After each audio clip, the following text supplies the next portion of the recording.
जो मनाजर आप अपनी टेलीविजन स्क्रीन पे देख रहे होते हैं जिसमें लोग मुख्तलिफ गेटअप्स में पर्टिकुलरली खौफनाक हौलनाक रूप में आपको नजर आ रहे होते हैं, ये आसान काम नहीं है। हम ये समझते हैं कंप्यूटर से बनाया है, कंप्यूटर से भी कुछ हिस्सा बनता है, लेकिन अदरवाइज इट्स ऑल फिजिकल। इस पे घंटों हफ्तों की मेहनत होती है। एब्सोल्युटली भाई, जादू तो नहीं हो रहा ना, टोटल काम होता है। और एक एक मेकअप जो होता है, कुछ ऐसे कॉस्ट्यूम्स होते हैं जिनमें लिटरली घंटों लगते हैं। तो ये हम आपको लेटर इन द शो जरूर दिखाएंगे, because we were also quite taken aback जब हमने ये देखा था। लेकिन coming back to one of our top stories, first आपको बताएं कि पाकिस्तान की सियासत में खवातीन का किरदार बढ़ रहा है और 2018 के इलेक्शन में खवातीन की बड़ी तादाद ने अपनी मर्जी से वोट डाले। फाफन की रिपोर्ट हौसला अफजा है सियासी जमातों को अगले इलेक्शन की तैयारी भी अब खवातीन को जहन में रख कर करना होगी। 17,000 खवातीन पोलिंग स्टेशन के फॉर्म 45 का तज्जिया किया गया तो ये बात सामने आई कि 18% खवातीन ने खानदान के मर्दों से अलग उम्मीदवारों का इंतखाब किया है। 3,224 हल्कों की खवातीन ने उम्मीदवारों का इंतखाब आज़ादाना तौर पर किया। और हौसला अफजा बात यह है कि ये शरह खैबर पख्तूनख्वा और बलोचिस्तान में ज़्यादा थी। खैबर पख्तूनख्वा में 23 और बलोचिस्तान में 27% खवातीन ने आज़ादाना उम्मीदवारों का इंतखाब किया। हमारे यहाँ रिवायत रही है कि सियासी जमातें इंतखाबी मुहिम के दौरान मर्द वोटर्स पर ही तवज्जो रखती हैं, मगर नया रुझान बता रहा है कि सियासी जमातों को अपनी हिकमत अमली और तरजीहात बदलना पड़ेंगी। इसी हवाले से खुशगवार खबर भारत से आई, जहाँ उड़ीसा के वजीर आला नवीन पटनायक ने ऐलान किया कि इनकी पार्टी BJD लोकसभा इंतखाबात में खवातीन को 33% नशिस्तों पर नुमाइंदगी देगी, which is a huge percentage. Absolutely भी हो रही हो तो उसकी तारीफ करनी चाहिए। फाफिन के नुमाइंदे मुदस्सर रिजवी हमारे साथ हैं। मुदस्सर रिजवी साहब, फाफिन की रिपोर्ट बताती है कि खवातीन ने अपने घर के मर्दों की मर्जी से नहीं बल्कि अपनी मर्जी से उम्मीदवार चुने हैं। तो ये सियासी मंजरनामे के लिए कितनी अहम बात है, पहले तो ये बता दें। बरादरी की बुनियाद पर चलने वाले सियासतदानों के लिए ऑब्वियसली ये धचका भी हो सकता है। इस तरीके से औरतों का पॉलिटिकल एक्सपोजर बढ़ रहा है। इलेक्शन कमीशन ने एक पिछले साल कैंपेन भी शुरू की जिसके नतीजे में एक बड़ी तादाद में औरतों की रजिस्ट्रेशन मुमकिन हुई एज वोटर्स। उसके नतीजे में अगर इस किस्म के एफर्ट्स रियासत की सतह पे और सिविल सोसाइटी की सतह पे और पॉलिटिकल पार्टीज़ की सतह पे जारी रखीन औरतों की शमूलियत ना सिर्फ बढ़ेगी बल्कि मोर इम्पॉर्टेंटली शायद औरतें अपनी इंडिपेंडेंट चॉइस करने के भी काबिल होंगी। अगले इलेक्शन में ये और ज़्यादा इम्पॉर्टेंट हो जाएगा क्योंकि इस किस्म की अगर फाइंडिंग्स पॉलिटिकल पार्टीज़ इस्तेमाल करती हैं तो यकीनन उनकी पॉलिटिकल कैंपेन्स जो इलेक्शन कैंपेन्स होंगी वो भी औरतों को एड्रेस ना सिर्फ करेंगी बल्कि उनको करना चाहिए भी है। और अगर जेंडर्ड पॉलिटिकल कैंपेन्स होंगी तो यकीनन औरतों की चॉइस भी इंडिपेंडेंट होगी और उससे इलेक्शन का कॉन्टेस्ट शायद पॉलिटिकल पार्टीज़ के लिए और मुश्किल हो जाए। जो पिछले इलेक्शंस में इस जम्शन की बुनियाद पे किया जाता था कि औरतों अगर मर्दों को परसुएट कर लें पॉलिटिकल पार्टीज़ तो उनके घरों की और पार्टीज़ को वोट दे देंगी।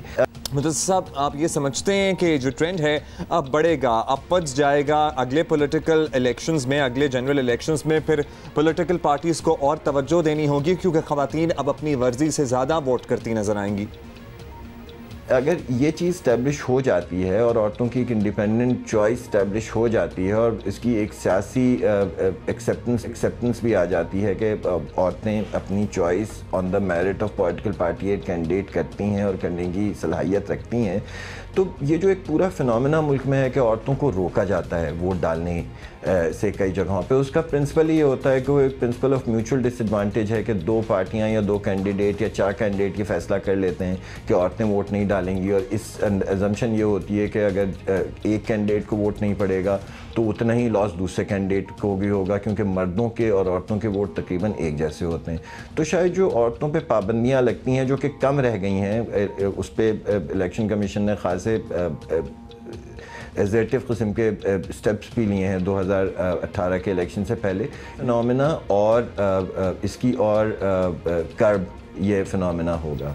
जी अच्छा मुदस्सिर साहब, आप क्या कहेंगे कि इस ट्रेंड को देखते हुए सियासी जमातों को क्या रद्द अमल देना चाहिए अब से, फ्रॉम नाउ ऑन? क्या उन्हें अभी से ख़वातीन को राग़िब करने वाली पॉलिसीज़ की हिकमत अमली बनानी चाहिए? देखिए, इस मुल्क में औरतों के जो मामलात हैं और औरतों के जो इश्यूज़ हैं उसकी एक हाईएस्ट लेवल पे एक्नॉलेजमेंट तो मौजूद है, लेकिन उस पर अमल दरामद करने के लिए एक पूरी पॉलिटिकल और सोशल चेंज की ज़रूरत है। और यकीनन इस किस्म का अगर पॉलिटिकल इंसेंटिव होगा औरतों की चॉइस में, तो यकीनन औरतों और हुकूमतों के लिए ये एक कंपेलिंग केस बनता है कि वो ऐसी पॉलिसीज़ बनाएं, ऐसे इक़दामात लें, ऐसा लेजिस्लेशन करें जिसकी बेनिफिशरी औरतें भी होती नज़र आएँ। जो एक पूरा टर्म इस्तेमाल होती रही है बड़े अरसे से कि जेंडर सेंसिटिव होनी चाहिए हमारी लेजिस्लेशन और बजट जेंडर सेंसिटिव होना चाहिए। मेरे ख़्याल में और फाफन का ये इस किस्म की फाइंडिंग्स के नतीजे में ये ख्याल है कि ये फाइंडिंग्स इन्फ्लुएंस करेंगी इस किस्म के डिसीजंस को जिसके बराह रास्त बेनिफिशरीज औरतें हो सकें, चाहे वो बजटरी एलोकेशंस हों, चाहे वो डेवलपमेंट प्रोजेक्ट्स हों या लेजिस्लेशन। बहुत शुक्रिया आपका मुदस्सिर साहब, आपने वक्त दिया। ये जो इदारे फाफिन जैसे होते हैं, इलेक्शंस तो हो जाते हैं लेकिन उसके बाद इनकी स्टडीज़ कंटिन्यू रहती हैं क्योंकि ट्रेंड्स पढ़ रही होते हैं और फिर इस ट्रेंड से ऑब्वियसली ओवरऑल माशरे को भी समझने में मदद मिलती है क्योंकि मैं और सियासी जमातों के लिए भी बड़े मददगार साबित होते हैं। खबर के बारे में पता चला तो ऑब्वियसली अगर ये पूरी एक रिसर्च इस पे ना हुई होती तो ना पता चलता कि ख़वातीन जो हैं वो किन नंबर्स में आ रही हैं to be a part of the election process, and obviously उनकी अपनी से भी है। अदरवाइज आप अजम्पशन पे चलते हैं which is never very reliable. अच्छा जी, अभी हम आगे बढ़ जाएंगे ज़रा और सियासत में क्या चल रहा है ये भी आपको बताना बड़ा ज़रूरी है। सियासी हलकों में मीसाक जमहूरियत पर दोबारा बात हो रही है। भाई अब सवाल ये है कि 2006 वाले मुआहदे पर चलना काफ़ी होगा या फिर कोई नया चार्टर ऑफ डेमोक्रेसी अब ज़रूरत है, इसकी दरकार है। ज़रा ये कह रहे हैं कि बिलावल भुट्टो से मुलाकात के दौरान नवाज शरीफ ने मीसाक जमहूरियत में तोसी का इंदिया देते हुए इसमें इजाफी तरमीम का मशवरा दिया, इसमें कुछ अमेंडमेंट उन्होंने सजेस्ट की है। अब में अब सिविलियन बालादस्ती और वोट को इज्जत दो जैसी तरमीम भी शामिल किए जाने का इम्कान है। चेयरमैन पीपल्स पार्टी खुद भी नए मीसाक जमहूरियत को खारिज इम्कान करार नहीं दे रहे। बेसिक प्रिंसिपल्स जो चार्टर डेमोक्रेसी पे थे हम उनको री एम्फसाइज करना चाहिए, और जो आज के जो सूरत हाल, आज के पाकिस्तान की जो सियासी मुश्किलात है, आज के निज़ाम में जो कमज़ोरियाँ है उन पे भी बात करना चाहिए, उनका हल भी निकालना चाहिए। और सारी सियासी जमात, चाहे वो नून लीग के हो, पीपल्स पार्टी के हो, हम दूसरे जो जमहूरियत पसंद सियासी जमातें हैं उनसे भी बात करें कि हम उनका इनपुट ले लें और एक नया डॉक्यूमेंट भी तैयार करें जो चार्टर डेमोक्रेसी के साथ साथ भी चलता है। ये बहस इसलिए भी जोर पकड़ रही है क्योंकि सिंध में तहरीक इंसाफ मीसाक जमहूरियत की फरीक ना होते हुए भी पब्लिक अकाउंट्स कमेटी की सरबराही मांग रही है।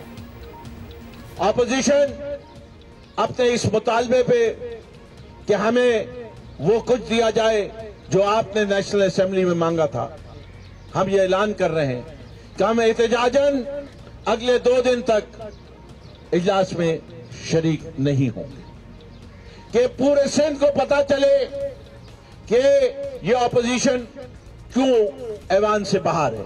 ये एहतजाज उस वक्त तक जारी रहेगा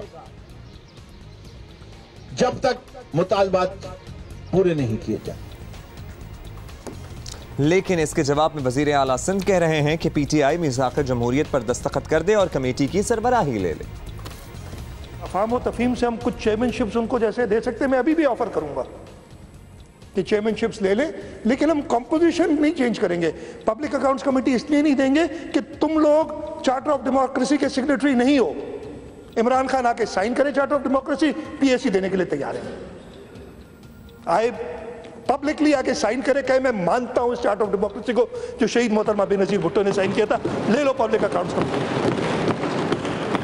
मुल्क में मीसाक जमहूरियत के हवाले से बहस जोर पकड़ रही है और देखना होगा कि इस बहस में सिर्फ अपोजिशन जमातें ही शरीक रहती हैं या फिर हुकूमत भी शामिल होगी। अब इसी पे हम ज़रा मज़ीद बात भी करेंगे और हमें ज्वाइन करें मुस्लिम लीग नून के रहनुमा मुशाहिदुल्लाह खान साहब। बहुत बहुत शुक्रिया मुशाहिदुल्लाह साहब। सबसे पहले तो आपसे पूछेंगे मीसाक जमहूरियत 2006 में आमरीत के दौर में क्या किया गया था, या बता दें किया गया था ऑब्वियसली, और अब तो ऑब्वियसली आमरीत नहीं है, तो क्या फिर भी इसकी ज़रूरत है अभी हमें या नहीं?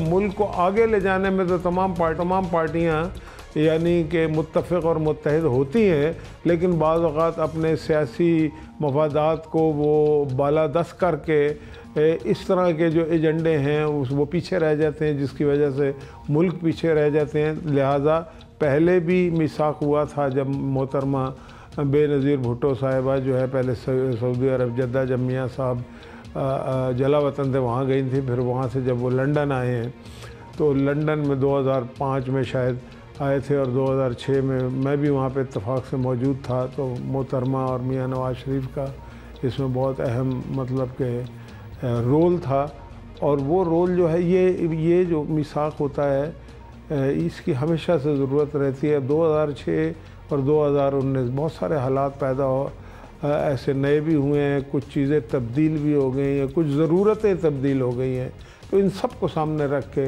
एक नए मिसाक की ज़रूरत है और ये वक्त की भी है और इसको होना चाहिए। ये बताइएगा मुशाहिदुल्लाह साहब के तहरीक इंसाफ एक बड़ी जमात है और इस वक्त ज़ाहिर है बरसर इख्तिदार भी है, अगर वो लोग भी मिसाक जमहूरियत पर दस्तखत करने के लिए तैयार हो जाते हैं, अभी हम मुराद अली शाह साहब की भी गुफ्तगू सुन रहे थे, तो फ़ायदा क्या होगा इससे?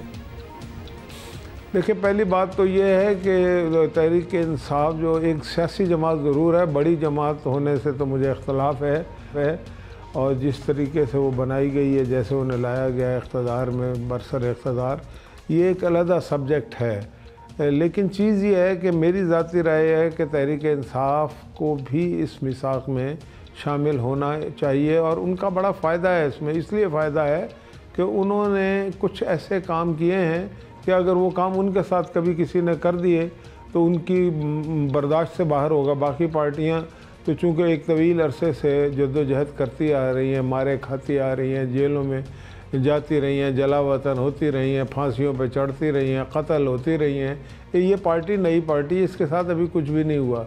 और ये न सिर्फ कर भी रहे हैं बहुत सारे ऐसे काम जो इन्हें नहीं करने चाहिए, बल्कि ये फ़ख्र महसूस करते हैं, ये मुँह से कहते भी हैं, और ये यानी कि इंतकामी कार्रवाई का निशाना भी बनाते हैं, और उस पर उनको कोई अफसोस भी नहीं होता, जो कि माजी में कभी भी नहीं हुआ। इसलिए शायद इस जमात की ये ज़्यादा ज़रूरत है कि इस तरह के किसी मिसाक में शामिल हो जाएं, ताकि आइंदा जो कुछ वो अभी तक कर चुके हैं उसके रद्द-ए-अमल से वो बच सकें।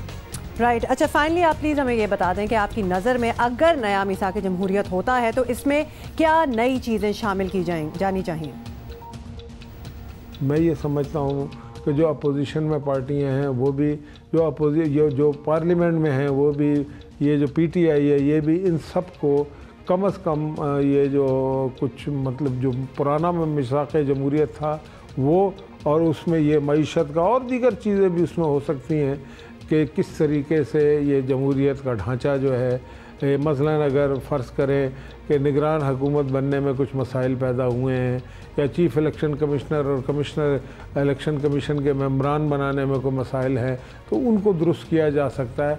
ये सारी चीज़ें जो है ये तो हर कीमत पे होनी ही है, कोई हुकूमत हो या ना हो। तो इस पर अगर एक मिसाक हो जाए तो मैं ये समझता हूँ कि ये एक मुल्क के लिए और तमाम जमहूरी ताकतों के लिए, और पाकिस्तान जो किरदार अदा कर रहा है बैनुल-अक़वामी सतह पे, उसके वक़ार के लिए ये मददगार साबित हो सकता है। शुक्रिया आपका। मुशाहिदुल्लाह खान साहब हमारे साथ मौजूद थे, लेकिन हमें हुमा ये भी नहीं भूलना चाहिए कि दोनों जमातें, पीपल्स पार्टी और लीग, दोनों सिग्नेटरी थी मिसाक जमहूरियत की, दोनों बरसर इख्तिदार आई हैं और दोनों ने किसी न किसी तौर पर मिसाक जमहूरियत की नफ़ी भी की है और उसकी शिकों की खिलाफ वर्जी भी की है, तो वो भी जहन में हम सबको रखना चाहिए। अभी कुछ और आपको बताना चाहते हैं। सारे हम मॉडल टाउन के JIT के सामने मुस्लिम लीग नून के सीनियर रहनुमाओं ने बयानात रिकॉर्ड करा दिए हैं। सिलसिला चल निकला है। उम्मीद है कि मुतासरीन को इंसाफ मिलने में अब ताख़ीर नहीं होगी।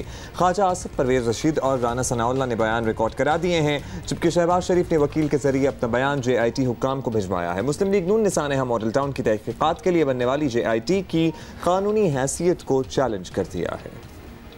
ये JIT की जो तश्कील है लीगल नहीं है। चलान अदालत में पेश हो जाए, फर्दर जुर्म लग जाए और उसके बाद ट्रायल हो रहा हो, तो इस मरहले पे दोबारा से उस केस को री इन्वेस्टिगेट नहीं किया जा सकता। और ये इमरान खान साहब और अल्लामा ताहिरुल कादरी साहब का जो हमारे ख़िलाफ़ पॉलिटिकल गठजोड़ है, जो हमें वो अपने सियासी इंतकाम का निशाना बनाना चाहते हैं, ये उसका शाखसाना है। सानिया मॉडल टाउन साल 2014 में पेश आया था, जिसमें 17 हलाकतें हुई। इनमें से एक खातून तंजीला अमजद की बेटी विस्मा अमजद ने चीफ जस्टिस पाकिस्तान को तहकीकात के लिए नई JIT बनाने की दरख्वास्त दी थी, जिस पर पंजाब हुकूमत ने नई JIT तश्कील दी। मुस्लिम लीग नून का कहना है कि कानून के मुताबिक अदालत में फर्द जुर्म लग जाए तो तहकीकात नहीं कराई जा सकती। मामला सुप्रीम कोर्ट में भी ज़ेरे समाअत है। अभी हम इसी पे मजीद बात करेंगे। पाकिस्तान अवामी तहरीक के मरकजी सेक्रेटरी इतलात नूरुल्लाह सिद्दीकी हमारे साथ हैं। बहुत शुक्रिया सिद्दीकी साहब, आपने वक्त दिया। सिद्दीकी साहब, मॉडल टाउन JIT में शहबाज शरीफ हों, राना सनाउल्लाह हैं, परवेज रशीद वगैरह सब ने बयान रिकॉर्ड करा दिए हैं, तो अब तो ताउन किया जा रहा है या अब भी कोई शिकायत है आप लोगों को? अब हमारा इस JIT के ऊपर इत्मीनान भी है और हमने इसके साथ भरपूर तावन भी किया है। 80 से ज़ायद हमारे गवाहान इस JIT के सामने पेश हुए हैं, जिसमें चश्मदीद गवाहान भी मौजूद थे, जिसमें जख्मी भी मौजूद थे और मौका पर भी ऐसे गवाहान मौजूद थे जिन्होंने ये सारा खूनी खेल अपनी आंखों से देखा। और हमने बहुत सारी दस्तावेजात भी जमा करवाई हैं, वीडियोस भी हमने बतौर सबूत जमा करवाई हैं और भी तस्वीरी डॉक्यूमेंट्स हैं जो हमने सारा इस JIT के सामने रखा है। हमारा इस JIT के ऊपर इत्मीनान है और हम उम्मीद रखते हैं कि हमारे साथ इंसाफ होगा। 14 लोगों को बेदर्दी के साथ कत्ल किया गया, दर्जनों को जख्मी किया गया, जिनमें से बेशतर आज भी माजूर हैं और हम इंसाफ के मुंतजर हैं। उम्मीद है हमारे साथ इंसाफ होगा और हम इस JIT की फाइंडिंग्स को कबूल करेंगे और ये JIT इत्मीनान की थी। राइट, अच्छा ये भी बताइएगा कि पाकिस्तान अवामी तहरीक ने इस वाक़े के बाद एहतजाजी तहरीक भी चलाई, अदालती जंग भी लड़ी। आपको लगता है कि अब इंसाफ मिलने का वक्त करीब है?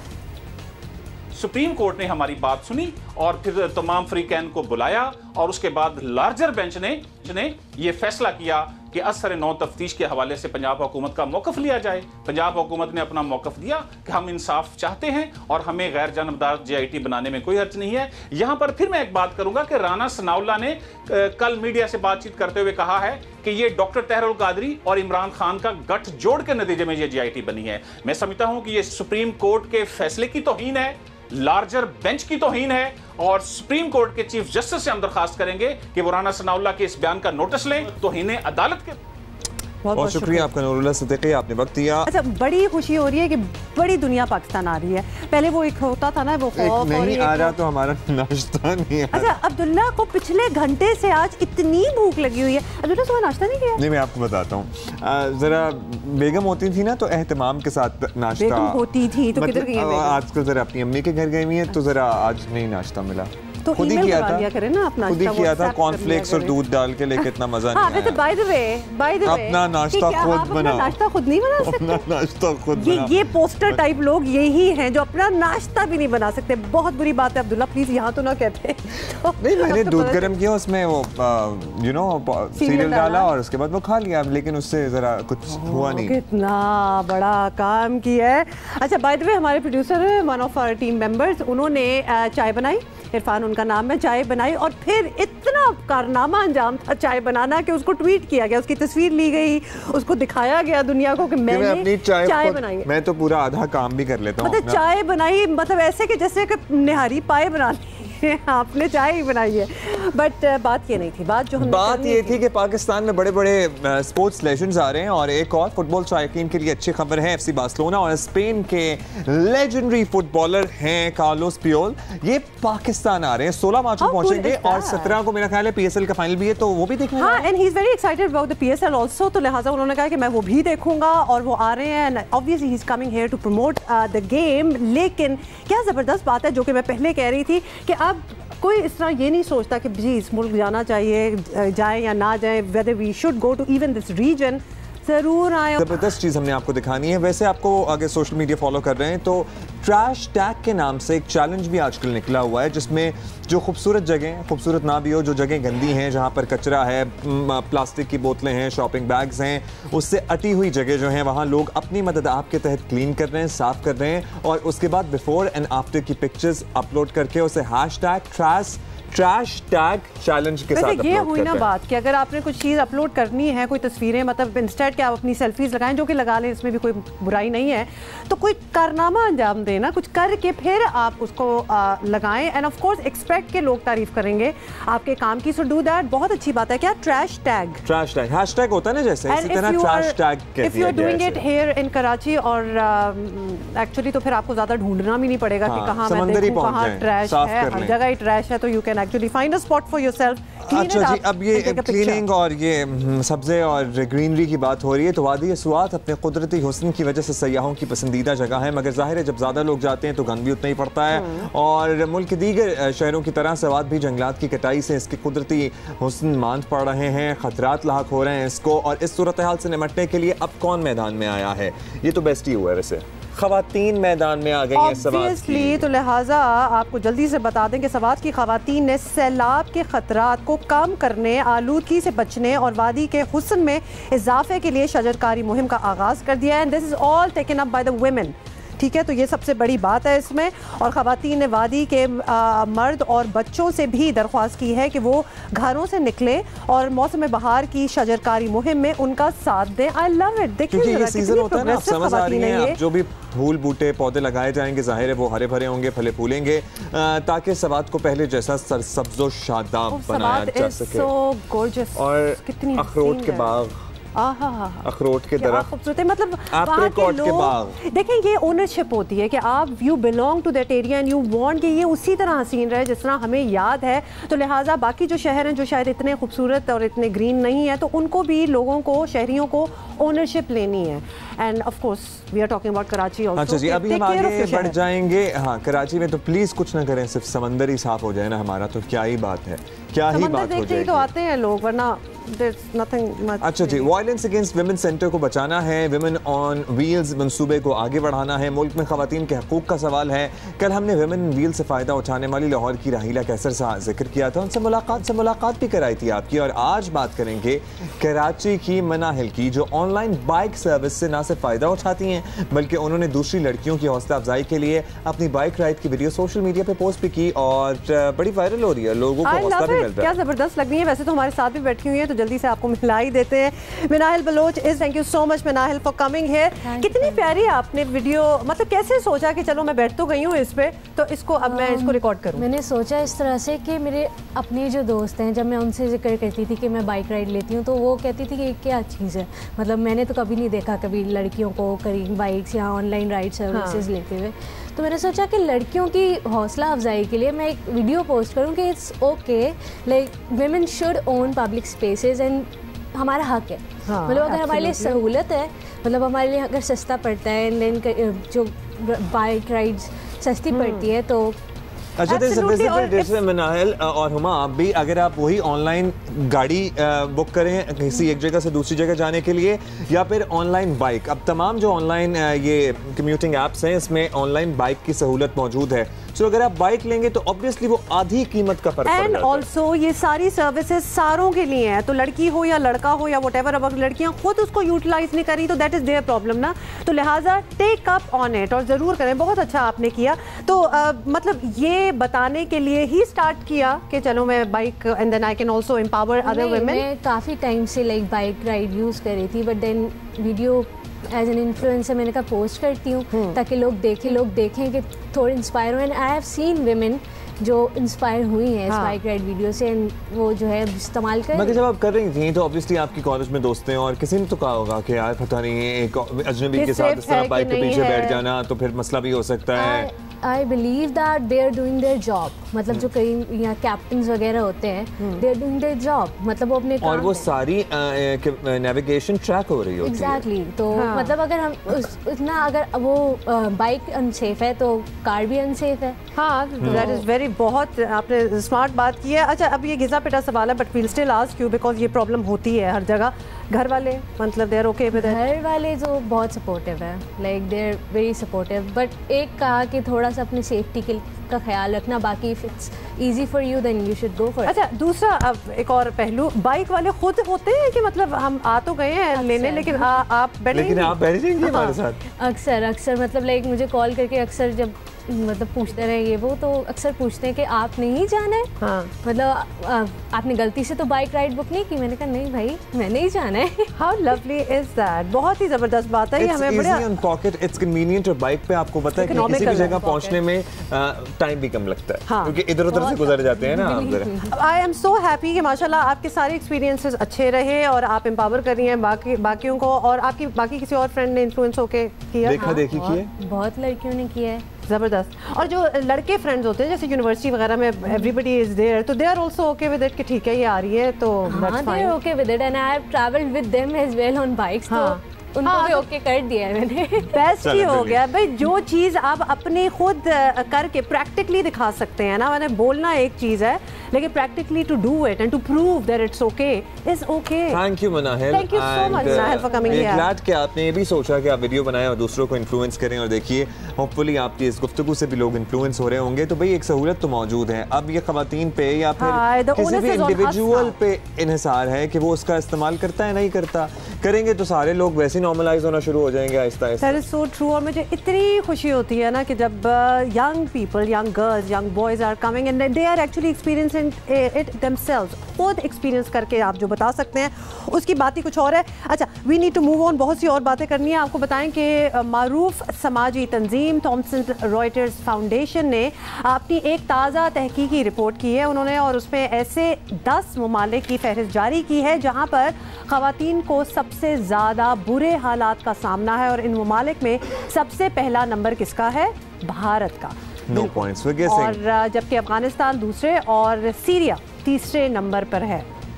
और सच बात यह, अफसोस की बात यह है कि इस फहरिस्त पाकिस्तान भी है जो कि 6ठे नंबर पर है, लेकिन जाहिर है कि हमें इस नंबर गेम से ही निकलना है। एब्सोल्युटली भाई, और इसीलिए तो हमने मनाहिल जैसे बच्चियों को भी आपको दिखा रहे हैं जहां हम आपको बता सकें कि things are improving, things are changing. थोड़ा सा आपको ये भी बता दें कि ये पूरी एक लिस्ट तो निकली है, लेकिन कल आपको पता है कि डिफरेंट ममालिक जो होते हैं वो ट्रैवल वार्निंग या ट्रैवल एडवाइजरी भी देते हैं अपने सिटीजन्स को कि वो किसी मुल्क जाएँ या ना जाएँ। तो अभी रिसेंटली ख़वातीन के लिए अमरीका, यूनाइटेड स्टेट्स ने ट्रैवल वार्निंग दी है अगेंस्ट गोइंग टू इंडिया। तो लिहाजा इंडिया के बारे में ये कहा जा रहा है कि ख़वातीन के लिए ख़ास तौर पर बहुत अनसेफ है, और वो उन्होंने अपनी ट्रैवल एडवाइजरी में इंडिया का नाम डाल के ख़वातीन को वार्न किया कि ज़रूर जाएं, लेकिन हम आपको पहले वार्न करें कि वो इतना सेफ है। बहुत सी वजूहात हैं। दिल्ली में आपको पता है एक number of rape cases and the list goes on, the rape capital of the world. अभी हम आगे बढ़ेंगे और हम कुछ और बातें करेंगे। 2 माह हो गए हैं इलेक्शन कमीशन के सिंध और बलोचिस्तान के अरकान तैनात नहीं हुए हैं। बल्दियाती इंतखाबात जैसे अहम मामलात फंस सकते हैं। वज़ीर आज़म को अपोजिशन लीडर से बात करनी चाहिए और जल्द करनी चाहिए। इलेक्शन कमीशन के 2 अरकान के तकर्रुर के लिए 45 रोज़ की आइनी मुद्दत ख़त्म हो गई, लेकिन वज़ीर आज़म इमरान खान ने अपोजिशन लीडर शहबाज शरीफ से एक मुलाकात नहीं की, एक मुलाकात भी नहीं की। और वज़ीर आज़म ने मशावरत के बगैर ही पार्लिमानी कमेटी को 3 नाम भेज दिए हैं। जरा सुनना, ये कंसल्टेशन किए बगैर उन्होंने 3 नाम जो हैं वो पार्लिमानी कमेटी को भेज दिए। उनकी कॉपी इन्होंने आज मुझे भेजी है, वो मेरे पास है। और ये जो वो 3 नाम जो हैं वो आपसे यानी पहला स्टेप तो ये है ना कि कंसल्टेशन करनी है प्राइम मिनिस्टर ने। दूसरा ये है कि अगर वो कंसल्टेशन जो है वो नाकाम होती है तो फिर प्राइम मिनिस्टर भी 3 नाम भेजेगा, लीडर ऑफ द अपोजिशन भी 3 नाम भेजेगा, और 6 नामों में से एक नाम जो है वो चुना जाएगा। अब प्राइम मिनिस्टर ने जो मैंडेटरी था वो उसने कंसल्टेशन नहीं की, उसने वायलेट किया है आइन का आर्टिकल 213। हुकूमती अरकान का कहना है कि अपोजिशन से मुशावरत होगी, लेकिन ज़रूरी नहीं कि अपोजिशन लीडर ही से हो। कॉन्स्टिट्यूशनल प्रोविजन है भाईजान। हाँ, तो कंसल्टेशन होगी ना, प्राइम मिनिस्टर साहब करें या कैबिनेट मेंबर करें। देखिए लीडर ऑफ द अपोजिशन के साथ नहीं, देखिए आप आर्टिकल अगर यहाँ पे आइन की अगर बुक है तो आप मंगवा लें। जब कंसल्टेशन होगी आपके साथ 12 नहीं कंसल्ट वायलेशन हो गई है ना। नहीं हुई। बात ये है वायलेशन उन्होंने कर दी है। कॉन्फिडेंस ले आए फिर। मुस्लिम लीग नून के राना सनाउल्लाह का कहना है कि इलेक्शन कमीशन अरकान की तकर्रुर के लिए वज़ीर आज़म अपोजिशन लीडर से मुशावरत का पाबंद होता है। इसके बाद मामला पार्लिमानी कमेटी के सुपुर्द किया जाना चाहिए था। हुकूमत ने इस मामले में आइन से इनहराफ किया है, आर्टिकल 213 की खिलाफ वर्जी की है। इसी पर बात कर लेते हैं। PTI के रिप्रेजेंटेशन के लिए हमारे साथ मौजूद हैं रहनुमा सदाकत अली अब्बासी साहब। बहुत शुक्रिया अब्बासी साहब। इलेक्शन कमीशन के 2 अरकान की तकर्रुरी का एक मसला बना हुआ है, क्योंकि वज़ीर आज़म को अपोजिशन लीडर से मुशावरत करनी है। ज़ाहिर है आईनी तकाजा है, बड़ा अहम काम है, इसमें इतनी ही ताख़ीर क्यों हो रही है? देखें जी, ये वाकई बड़ा अहम काम है और इलेक्शन कमीशन के जो मेंबर्स हैं उनको तैनात करना है। लेकिन इससे पहले तो एक तो हमारे यहाँ इंडियन वो जो बॉर्डर टेंशन थी वो बड़ा मसला था, और उसके बाद हमारे यहाँ इकॉनमी पे बहुत बड़ी हमारा फोकस था, और हमारा जो ख़ासकर हमारे यहाँ foreign sector in current account के जो मसाइल थे वो हल करने पे ज़्यादा फोकस था। अब इंशाल्लाह ये पॉलिटिकल मैटर्स हैं और इसमें हुकूमत भी मैच्योर है और अपोजिशन भी मैच्योर है।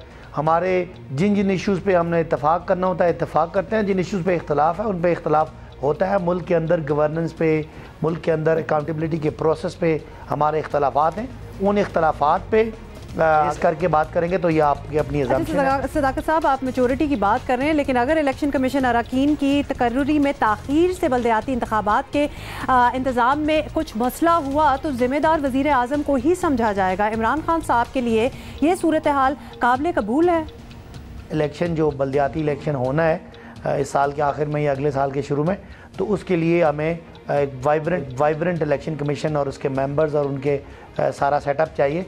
तो उस हवाले से आपका सवाल ठीक है, और मेरा ख्याल है कि हुकूमत ये जो हमारा बॉर्डर एस्केलेशन का इशू है इस पे जो ही निकलती है, तो जितने सियासी इस तरह के इश्यूज़ पेंडिंग हैं, जितने आइनी इशू इस तरह के पेंडिंग हैं, उनकी तरफ फोकस होगा और हम अपोजिशन को इंगेज करेंगे और पॉलिटिकल डायलॉग के ज़रिए हम इन सियासी हल जो है वो ढूंढेंगे। भाई साहब, वज़ीर आज़म और अपोजिशन लीडर की मुशावरत से ही मुमकिन तकर्रियों का उसूल आइन में है। अब तहरीक इंसाफ बुनियादी तौर पर ये उसूल ठीक समझती है या इस पर भी है कोई एतराज़, या मसला शहबाज शरीफ की शख्सियत से है कि अगर उनकी जगह कोई और होता तो फिर तो हम मशवरा कर लेते, तय कर लेते?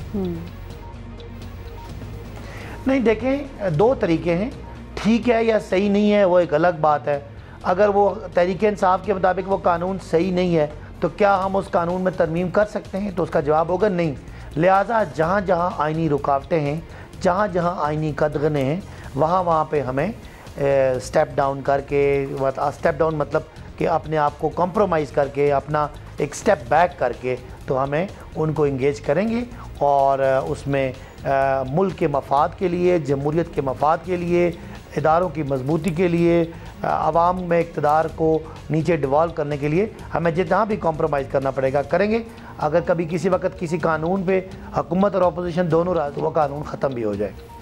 बहुत शुक्रिया, बहुत शुक्रिया PTI रहनुमा सदाकत अली अब्बासी। हम आपको बताना चाहते हैं कि ज़िलों की सतह पर मॉडल अदालतों के क़याम का ऐलान कर दिया गया। चीफ जस्टिस पाकिस्तान की जानिब से निज़ाम इंसाफ में इस्लाहात की जानिब एक और बड़ा कदम है। कौमी अदालती पॉलिसी साज कमेटी के इजलास में मुल्क भर के तमाम अजला में फौजदारी मुकदमात के तेज़ तरीन ट्रायल के लिए मॉडल अदालतें कायम करने का फैसला किया गया है, जिनमें मुकदमात की रोज़ाना की बुनियाद पर समाअत की जाएगी और ये अदालतें फ़रीक़ैन को किसी भी किस्म का इल्तिवा नहीं देंगी, जबकि गवाहों की हाजिरी यकीनी बनाने के लिए भी एक खुसूसी सेल कायम किया जाएगा। हर जिले का SP इसका फोकल पर्सन होगा जो गवाहों की हाजिरी यकीनी बनाने के लिए सेल के साथ राब्ते में भी रहेगा और गवाहों को बर वक्त अदालत में पेश करने का पाबंद भी होगा। इब्तदाई तौर पर इन मॉडल अदालतों में सिर्फ कत्ल और मंशियात के पुराने मुकदमात भिजवाए जाएंगे। कमेटी को ब्रीफिंग में बताया गया कि सिर्फ 1 जनवरी से 28 फरवरी तक मुल्क भर की मातहत अदालतों में 6,14,307 जबकि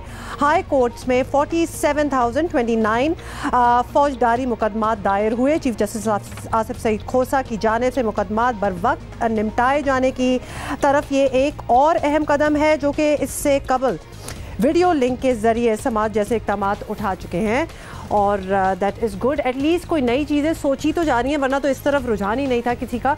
अभी हम बात करेंगे जी सुप्रीम कोर्ट बार एसोसिएशन के सदर अमानुल्लाह कुनरानी साहब हमारे साथ हैं। बहुत बहुत शुक्रिया कुनरानी साहब, आपने हमें ज्वाइन किया। ज़िला सतह पर मॉडल अदालतों का क़याम होगा जो कि रोज़ की बुनियाद पर समातें करेगी और जल्द अज जल्द, obviously that is the point, case जो है वो निपटेंगे इससे। तो साइलिन और वकला के लिए कितनी अच्छी खबर है ये आप बता दें, कितना फ़ायदा हो सकता है इसका?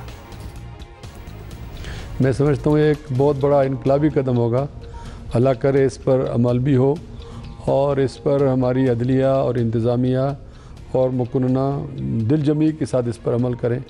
क्योंकि डिले जो है अदालतों में और इंसाफ की राह में रुकावट है। डिले की वजह से लोग इंसाफ से मायूस हो जाते हैं और इसके अंदर अदालतों का जल्द फैसले करना उनकी अपने बका और उनके बारे में आवाम के तासुर को बेहतर बनाएगा।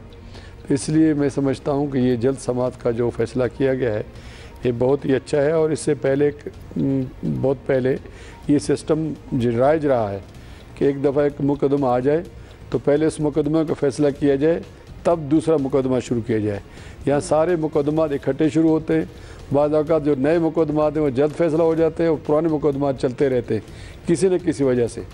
अगर ऐसा कानूनी मेकनिज़म बना दिया जाए जिससे कोई इसके अंदर इल्तवा ना हो तो ये बहुत बड़ी ख़बर है, बहुत बड़ी ख़बर है आवाम की फलाह के लिए उनके लिए बहुत बड़ी खुशी है। राइट। अभी ये बताइएगा कि अभी जिन अदालतों के क़याम का ऐलान किया गया है इनके खद्दो खाल तय नहीं है, तो इनके लिए क्या मॉडल अपनाया जा सकता है, पॉसिबिलिटीज़ क्या क्या हैं सर? ख़ुसूसी अदालतों में देखा गया है आम तौर पर जल्दबाजी में फ़ैसले होते हैं तो उसके बाद उनके बाद में टूटने का ख़तरा होता है वो सुपीरियर जुडिशरी में। तो इसलिए ऐसे कवानीन कम से कम ख़ुसूसी अदालतें बनाई जाएँ, मैक्सिमम सेशन जज को पावरफुल किया जाए और ज़्यादा से ज़्यादा डिवीज़न में डिस्ट्रिक्ट्स में सेशन जज बनाए जाएँ और सेशन जज का जो क्रेडिबिलिटी है, उसका जो ईमानदारी है, उसकी काबिलियत है, उसकी सलाहियत है, उसका पास्ट बैकग्राउंड है, सारे कुछ देखकर सेशन जज को स्ट्रेंथन किया जाए तो इससे हाई कोर्ट के अंदर एलिवेशन में भी आसानी होगी कि अच्छे लोग ऊपर आएंगे और आइंदा के लिए जो सिस्टम है उसके अंदर भी बेहतरी आएगी। अब यही लोग होते हैं, यही वकील होते हैं, उनको स्पेशल जज के तौर पर इंट्रोड्यूस किया जाता है और काम वही एक ही जैसा होता है। तो इसलिए बजाय इसके खसूसी अदालतें बनाई जाएं, सेशन जज के सतह को बहुत बेहतर बनाया जाए और इसके अंदर मैं समझता हूँ अपील का जो राइट है उसको मौसर बनाया जाए और उसके अंदर जो ख़ास तौर पर सेशन कोर्ट के ख़िलाफ़ अपील है वो हाई कोर्ट्स की सतह पर आने के बजाय उसके लिए एक स्पेशल मैकेनिज़्म होना चाहिए जिस तरह श्रीलंका में है। अपीलेट फोरम जो है अलग होने चाहिए कि हाई कोर्ट और सुप्रीम कोर्ट को कॉन्स्टिट्यूशनल मैटर जो कॉन्स्टिट्यूशन के अंदर फंडामेंटल राइट्स हैं और इसके अलावा जो चीज़ें कॉन्स्टिट्यूशन के अंदर हैं उनको डेल्ट विद करे सुप्रीम कोर्ट और ऑनरेबल हाई कोर्ट। कुलरैनी साहब ये भी बताइएगा, chief justice Pakistan justice Asif Saeed Khosa ने जब से सीट संभाली है सुप्रीम कोर्ट में मुकदमात निपटाने की रफ्तार में बड़ी तेज़ी देखी गई है, तो मातहत अदालतों में ये तेज़ी कैसे लाई जा सकती है, कुछ तजवीज़ करेंगे आप? मातहत अदालतों का जो निज़ाम है वो नीचे से ही ख़राब है, उनके भी कई मसाइल हैं। ख़ास तौर पर जब आप क्रिमिनल केसेस की बात करते हैं तो उनको कैदी वक्त पे नहीं आते हैं, गवाह वक्त पे नहीं आते हैं, वकला एडजमेंट्स लेते हैं और मातहत अदालतों में जो काम का भरमार है, जजों की तादाद की कमी है, ये ऐसे मसाइल हैं जो इस इल्तवा का सबब बनते हैं मातहत अदालतों में। और कुछ बदकिस्मती ये है कि जजेस के अंदर जो अपॉइंटमेंट्स हैं वो भी साफ़ और शफाफ तरीके से नहीं हुई हैं। ऐसे लोग इस मुक़द्दस इदारे के अंदर घुस गए हैं जो अपने अपने ज़ाती मफादात की तकमील करते हैं, आवाम को इंसाफ फराहम करने के बजाय अपनी जेबें भरते हैं। ये अनसर भी उसके अंदर आ गया हुआ है। हमारे सुपीरियर जुडिशरी में माशाल्लाह बहुत कम है, ऐसा शायद ही कोई सोचता हो कि सुपीरियर जुडिशरी में कोई करप्शन का एलिमेंट है। मगर सबऑर्डिनेट जुडिशरी में मैं किसी सूबे का नाम नहीं लेता हूँ, मगर बहुत सारे मकामात पर ये मसाइल हैं जहाँ तारीख़ देने पर भी पैसा लिया जाता है, जहाँ कैदी के लाने पर भी पैसा लिया जाता है, जहाँ पर बेल के ऊपर भी लोगों के बड़े बड़े तहफ़्फ़ुज़ात हैं। तो इन चीज़ों को ख़त्म करने के लिए ज़रूरी है जो अपॉइंटमेंट्स हैं वो अच्छे बासलाहियत लोगों किया जाए। बहुत शुक्रिया आपका, कुलरैनी साहब हमारे साथ मौजूद थे। अभी हम आगे बढ़ेंगे, जल्दी से वक्त का मैं मुकाबला सकते हैं। एक अच्छी खबर है तो हमने सोचा आपसे शेयर करें और जो लोग जिनको नहीं मालूम उन्हें फ़ायदा भी हो सकता है। कराची का इलाका है नागन चौरंगी, यहाँ पर कायम चिल्ड्रन अस्पताल की अब किस्मत जा गई है। कैसे? ज़ाहिर है हमने तो कुछ करना नहीं था, क्यों किस्मत जागे इन जगहों की। जापानी इदारे के ताबन से अस्पताल में कायम इमरजेंसी लेबॉर्ट्री और एक्सरे का शोबा 20 साल बाद फाल हो गया है। हम कोई बहुत आउटस्कर्ट्स की बात नहीं कर रहे हैं, कराची शहर की बात कर रहे हैं। अस्पताल में यौमिया अब 1200 करीब बच्चे इलाज के लिए लाए जाते हैं। बहुत ही ज़बरदस्त बात है। खाबर खान की रिपोर्ट ज़रा देखते हैं। कराची के इलाके नागन चौरंगी के करीब सिंध गवर्नमेंट चिल्ड्रन अस्पताल गुज़िश्ता 20 साल से कायम है।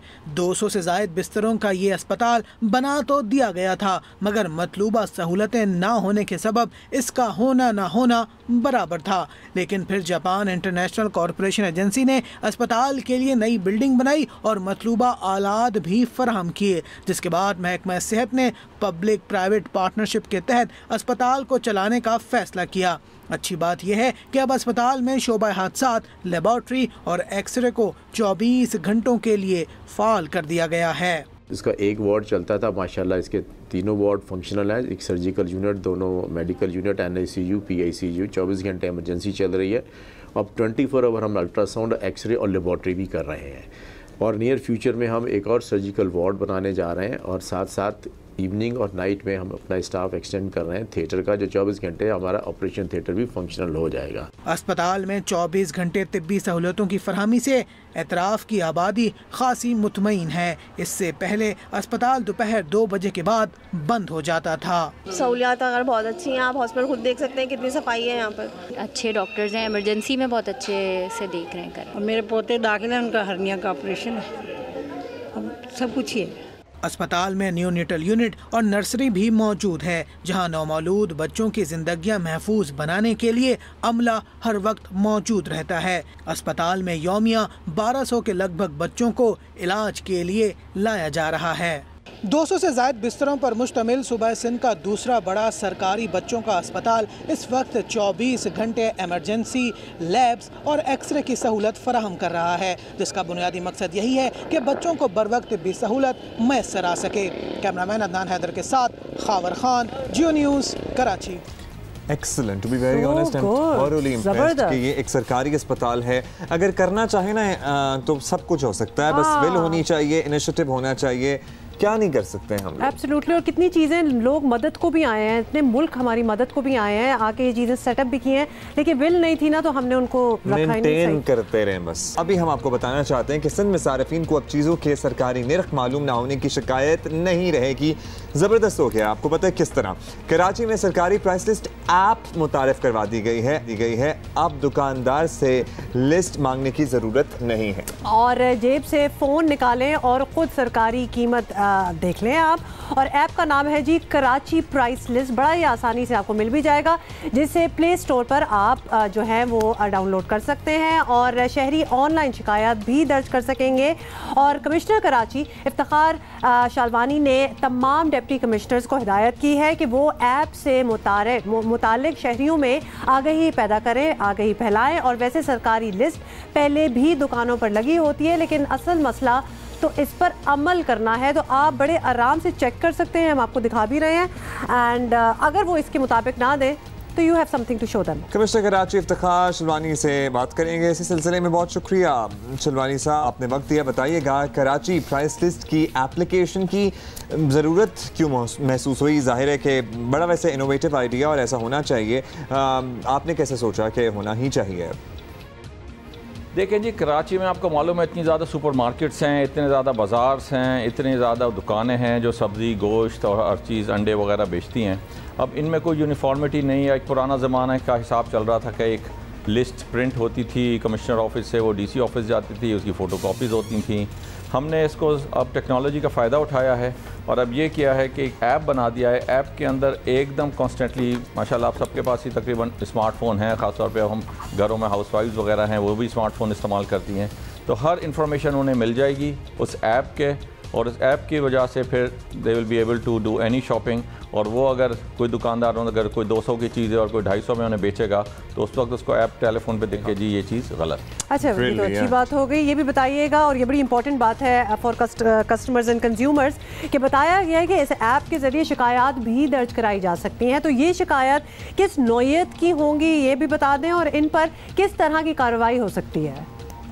इसमें जी वो अगर कोई दुकानदार, और इसमें देखिए हमने ये किया है कि आप एक सड़क पे अगर कोई सब्ज़ी बेच रहा है, गोश्त बेच रहा है और मतलब फ्रूट बेच रहा है, उसका तो हम पकड़ के उसे अंदर कर देते हैं। यही चीज़ अगर किसी बड़ी सुपरमार्केट में हो रही हो, किसी मॉल में हो रही हो, उसको हम नहीं करते। तो अब हम इंशाल्लाह अगर इस किस्म की वायलेशन इवन कोई सुपरमार्केट और बड़ी मॉल्स के अंदर अगर ये जो खुले हुए बड़े बड़े स्टोर्स और वहाँ भी होगी तो उसी वक्त कार्रवाई, उस पर जुर्माना भी है और उस पर कैद भी हो सकती है। सर सरकारी नर्ख तो अब मोबाइल ऐप पे आ जाएंगे, बड़ी सहूलत की बात है, अच्छी बात है, हम अप्रिशिएट भी कर रहे हैं इसे, लेकिन असल जो मसला है ना वो इन सरकारी प्राइस लिस्टों का नफाज है कि दरअसल एक्चुअली में इन्हीं रेट पे चीज़ें बिकें। ये कैसे मुमकिन बनाएंगे? देखिए, इसको जी हमारी पूरी एक कमेटी है जो एक कमिश्नर ऑफिस में है, फिर तमाम डिप्टी कमिश्नर्स हजरात हैं, फिर हमारे प्राइस मजिस्ट्रेट्स हैं, वो पूरी इसकी मार्केट एनालिसिस, मार्केट असेसमेंट करते हैं और उसके बाद इसकी प्राइस तय करते हैं। अब उसमें कोई चीज़ें हमारी सस्ती हैं लेकिन कोई चीज़ महंगी हैं। अब इसमें हमारा जो रोल है, मैं समझता हूँ कंज्यूमर सोसाइटी जो है हमारी, उसका बड़ा इंपॉर्टेंट रोल है कि अगर कोई चीज़, एक चीज़ की अगर हमने चलें गोश्त का नर्ख अगर हमने 900 रुपये किया हुआ है और अगर 800 रुपये है और वो कोई इसको 9,000 रुपये 1100 का बेचता है, तो उस पर consumer society should come strong and they should not buy it. अगर वो स्ट्रांगली अगर ख़रीदने से इनकार कर दें तो मेरे ख्याल में बेचने वालों को उसका कोई फ़ायदा नहीं होगा। बहुत बहुत शुक्रिया कमिश्नर कराची इफ्तिखार शिलवानी हमसे बात कर रहे थे। हमें भी अपना रोल प्ले करना चाहिए। अगर हम महंगे दामों चीज़ खरीदने से इनकार कर दें तो फिर दुकानदार को अल्टीमेटली प्राइस नीचे करनी ही पड़ेगी। Now you have it in your hand, तो आपने उसको दिखा भी सकते हैं कि भाई यहाँ ये लिखा हुआ है और तुम्हें इसी पे हमें देनी होगी। अभी हम आपसे इजाज़त लेंगे, कल मिलेंगे। क्यों? Okay, see you tomorrow.